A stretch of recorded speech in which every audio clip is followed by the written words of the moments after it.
I didn't know when the tariffs were first announced on Liberation Day at the beginning of April whether or not the plan was going to be to have tariffs forever and just try to rebuild the American sort of domestic industrial base that way, or to put tariffs on and use them as leverage in negotiations. And I think now I'm fairly well settled that it's going to be the latter, that the tariffs are going to be coming and going, but they'll be used as leverage for for ongoing negotiation.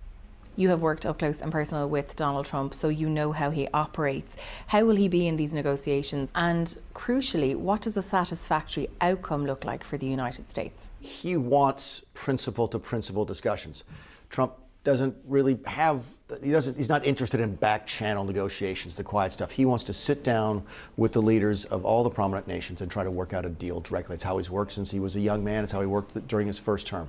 So he's going to want to meet with the Taoiseach. He's going to want to meet with Macron. He's going to want to meet with Keir Starmer, everybody face to face, as much as he possibly can. The second question is really very interesting. What's a win look like? We just want a level playing field. Donald Trump wants a level playing field. I don't think he's trying to cheat. I don't think he's trying to sort of take unfair advantage of anybody. He wants deals, and this gets lost a lot, Zara. A deal for Donald Trump is not, I win, you lose. That's not a deal. A deal is, let's find a way that I win and you win. And I think a lot of people have lost sight of that.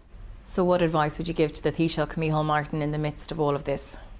I think he's done a good job. I'll give the same advice I gave the Taoiseach when it was Leo Varadkar when I was chief of staff.